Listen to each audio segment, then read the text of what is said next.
Bon les amis, vous qui me dites souvent il fait beau chez toi, bah là aujourd'hui il fait pas beau, hein, il pleut. Je vais revenir un peu sur les acquisitions de LVMH dernièrement, parce qu'il en a fait pas mal. Alors bon, il y en a une là qui a été annoncée aujourd'hui, il en avait déjà parlé il y a quelques temps, c'est Paris Match, vous savez qu'il a récupéré.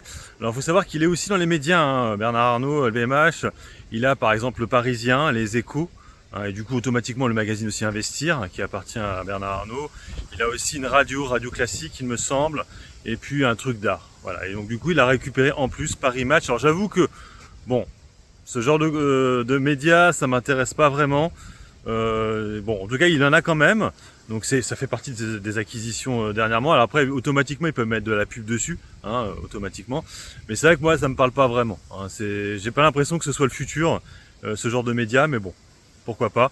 Et sinon je reviens aussi rapidement sur l'acquisition, c'était la semaine dernière, d'une partie de Moncler. Alors sur pareil, en fait c'est pas une partie, je dis n'importe quoi, c'est qu'il a pris des parts dans une société, une holding qui a des parts dans Moncler, ce qui fait qu'en fait il a que 1,6% actuellement sur Moncler, et il pourrait monter à jusqu'à 5% du capital.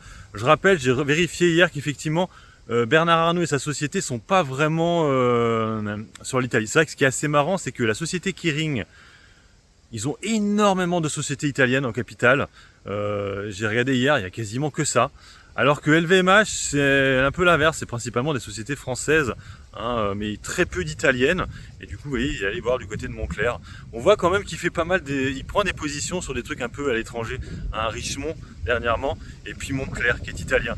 Peut-être que c'est par rapport, il doit voir en fait que le gouvernement veut imposer les gens et tout, ils doivent se dire je vais mettre mon argent à l'étranger, voilà, du côté italien ou du côté suisse. Comme ça, ils me feront pas trop chier sur ma fortune. Bref, en tout cas, pour l'instant, LVMH est en baisse. C'est vrai que de toute façon, le CAC 40 s'effondre un peu aujourd'hui, donc c'est sûr que ça fait mieux que le CAC 40, ça c'est sûr. Parce qu'il reste en fait sur sa explosion du marché chinois la semaine dernière. Malheureusement, c'est que cette semaine, le marché chinois il est fermé pendant une semaine, donc du coup, c'est difficile de rebondir. Là, on rebondit sur rien, parce qu'on est toujours en attente de voir comment ça va continuer dans les prochaines semaines. En tout cas, LVMH se maintient plutôt pas mal. Je suis en légère plus-value actuellement. Je vous ferai un peu le point sur mon portefeuille ce soir. Allez, sur ce, je vous laisse. Bon investissement et puis bon trade. Ciao, ciao.